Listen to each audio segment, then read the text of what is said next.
Hello, welcome you back for the additive manufacturing process. The additive manufacturing process consists of 8 series of steps. The first one is nothing but the conceptualization of the CAD. The second one is nothing but the conversion of the CAD to STL file. The third one is the transfer and the manipulation of STL file on an additive machine. The fourth one is machine setup.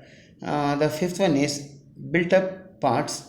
The sixth one is the part removal and cleanup. Seventh one is the post processing of the parts, and the last one is the application.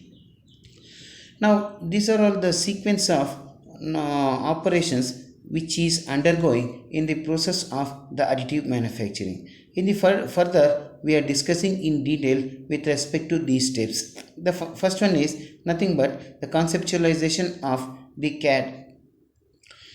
The generic additive manufacturing process starts with the 3D CAD information. There are many softwares are available for the use and as well as to generate a 3D data and to create the 3D drawing and as well as the 3D parts. The model descriptions could be generated by using the computers. The most of the 3D systems are the solid modeling systems with some surface modeling components. The second step is nothing but the conversion of the CAD to STL files. The term STL is nothing but the stereolithography. STL is simply a way to describe a CAD model in terms into a geometry alone. Now it works by removing any construction data and as well as the modeling in history etc.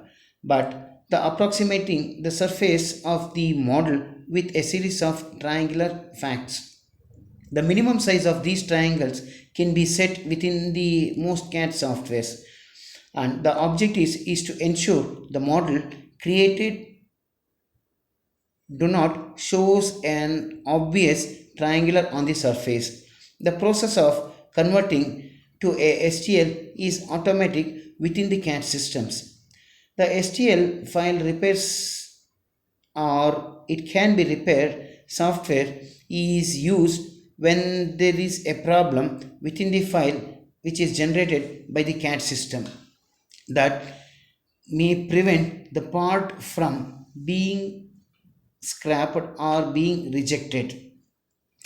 With a complex geometries, it is very difficult or it may be a difficult but to detect such problems while in the inspecting the CAD or subsequently generated STL data is very easier in the process.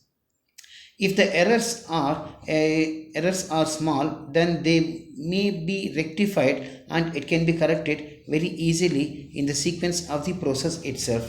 The STLs is easily a surface description that corresponding triangles in the file must be pointing in the correct direction. While most of the errors can be detected and rectified automatically, there many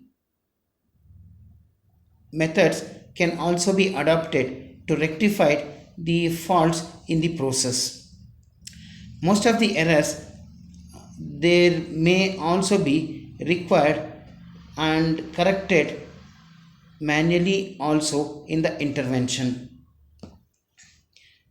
The third step is nothing but the transfer to the additive manufacturing and STL file manipulation.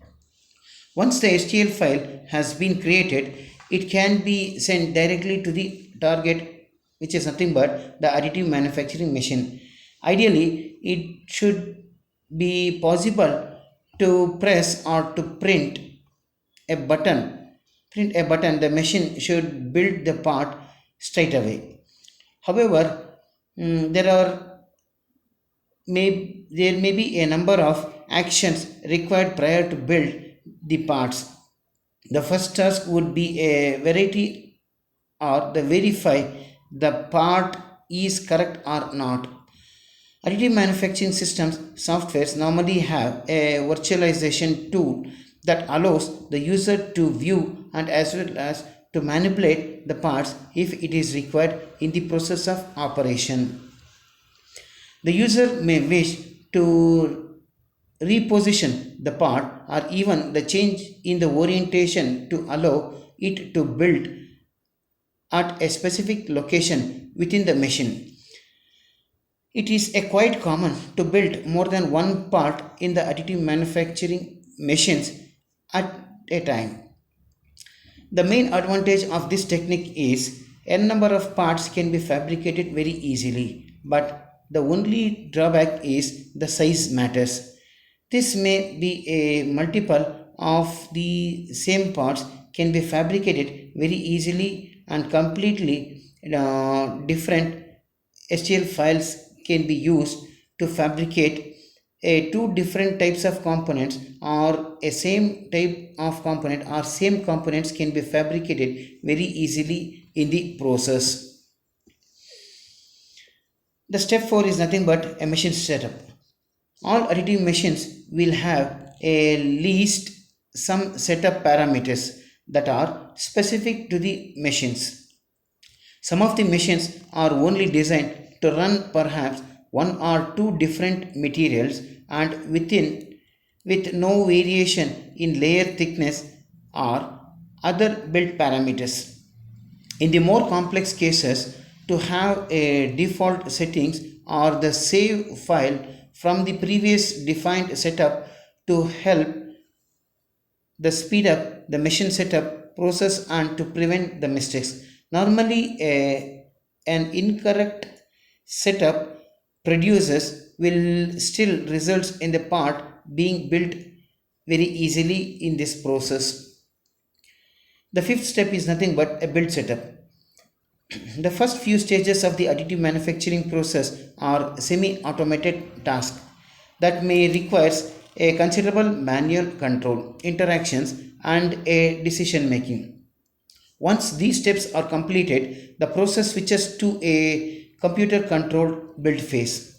All additive manufacturing machines will have a similar sequence of layer control using the height adjustable platform, material deposition, and the layer cross section formation. All machines will represent the process until either the build is completed or there is no source of material remaining. The step 6, which is nothing but a removal and as well as the cleaning. The output from the additive manufacturing machine should be ready for use. Most or more often, the parts still requires a significant amount of manual finishing process before they are ready to use. The parts must be either separated from the build platform on which the part was produced or removed for the excess built up material surrounding the parts.